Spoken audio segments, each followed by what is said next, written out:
वसुंधरा को मनाने में लगी बीजेपी। पहले किया इग्नोर, अब घुटनों पर आई बीजेपी। क्या मान जाएंगी वसुंधरा राजे? इस वक्त राजस्थान में बीजेपी की दिग्गज नेता वसुंधरा राजे इतना दम रखती है कि वो बीजेपी को तबाह कर सकती है, बीजेपी को दो फाड़ में बांट सकती है। इसीलिए पूरी बीजेपी इस वक्त राजे को मनाने में लगी है। प्लानिंग भी चल रही है कि कैसे राजे को रोका जाए, तूफान आने से रोका जाए। यानी इग्नोर करने वाली बीजेपी को वसुंधरा अब घुटनों पर ले आई है। इसीलिए अब तो राजे को मनाने के लिए बैठक तक बुलाई गई है और इस काम में बीजेपी ने राष्ट्रीय अध्यक्ष जेपी नड्डा को लगाया है। चलिए आपको भी बताते हैं क्या है पूरा माजरा। दरअसल वसुंधरा राजे को बीजेपी ने साइड तो कर दिया, लेकिन अब शायद बीजेपी का घमंड टूट गया है और गलतफहमी भी दूर हो गई है कि बीजेपी राजस्थान वसुंधरा के बिना ही जीत सकती है। यानी वसुंधरा बीजेपी को घुटनों पर ले आई है, राजे के सामने बीजेपी झुक गई है। जेपी नड्डा ने राजे के लिए बुलाई बड़ी बैठक। जानकारी के मुताबिक राजस्थान में बीजेपी कार्यकर्ताओं और नेताओं के बीच बगावत खत्म करने के लिए बीजेपी के राष्ट्रीय अध्यक्ष जेपी नड्डा ने मोर्चा संभाला है।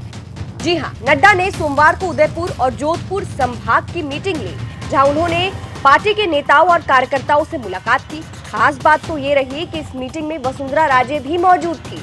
अब इसके बाद से कयासों का सिलसिला शुरू हो गया है। हर तरफ बस ये चर्चा है कि ये खास प्लान पीएम मोदी का है, मीटिंग बुलाने का प्लान है, जिसके लिए बीजेपी के राष्ट्रीय अध्यक्ष जेपी नड्डा को लगाया गया है। और ये खास मीटिंग वसुंधरा राजे के लिए ही बुलाई गई है। इस मीटिंग में वसुंधरा को मनाने की ही कोशिश की गई है। बीजेपी उन्हें मनाने के साथ साथ गुटबाजी खत्म करने की भी कोशिश कर रही है। बीजेपी को घुटनों पर ले आई वसुंधरा। अब इस मीटिंग को लोग ऐसे ही देख रहे हैं। कहा जा रहा है कि घमंड दिखाने वाली बीजेपी को अब राजे घुटनों पर ले आई है। पहले बीजेपी उनको टिकट ना देकर और उनके करीबी का टिकट काटकर साइड कर रही थी और फिर कुछ कहती भी नहीं, जिसके बाद राजे ऐसा नाराज हुई कि कुछ कहने से भी इनकार कर दिया। लेकिन अब जिस तरह से बीजेपी राजे को मनाने में लगी है, उससे तो ये साफ हो गया है कि अब बीजेपी घुटनों पर आ गई है। इस्तीफा देंगे वसुंधरा राजे? ऐसी बातें इसलिए चल रही है क्योंकि बीजेपी वसुंधरा राजे को इतनी बार साइड कर चुकी है।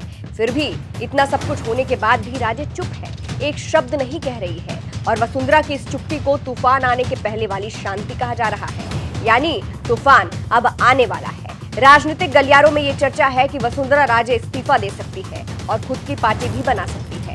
अपने समर्थकों के साथ अलग होकर बीजेपी को दो फाड़ कर सकती है। शायद इसीलिए मीटिंग बुलाई गई है वसुंधरा को मनाने के लिए। हालांकि ऐसे खबरों की पुष्टि हम नहीं करते हैं। राजस्थान में बगावत खत्म करने की बैठक, इसीलिए इन्हीं खबरों के बीच राजस्थान में बगावत खत्म करने की बैठक बुलाई गई है, क्योंकि बीजेपी उम्मीदवारों की पहली लिस्ट में वसुंधरा राजे के करीबी माने जाने वालों के टिकट भी काटे गए हैं, जिससे उनके समर्थकों में नाराजगी है और जिसका वो खुलकर इजहार भी कर रहे हैं। यही कारण है कि मीटिंग बुलाई गई है।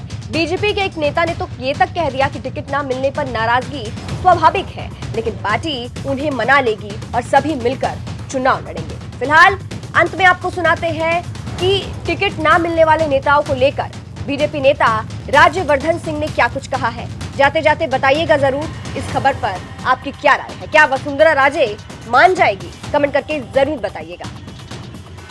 देखिए, तो स्वाभाविक सी बात है कि जो उसकी स्वयं की महत्वाकांक्षा होगी और उसकी महत्वाकांक्षा कहीं पूरी नहीं हो रही तो एक बार को तो झटका लगता है। कोई मशीन तो है नहीं, तो एक बार को झटका लगता है। लेकिन मुझे इस बात का पूरा विश्वास है कि जो भारतीय जनता पार्टी के रंग में रंगा हुआ है, जो देश को सबसे पहले रखता है, वो कुछ दिन बाद संयम बनाकर मुख्य धारा में आ जाएगा।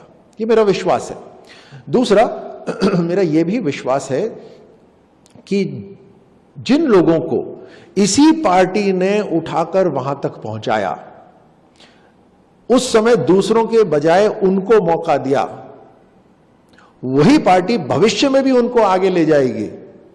उस पार्टी को, उस मां को ये खंजर मारेंगे मुझे नहीं लगता।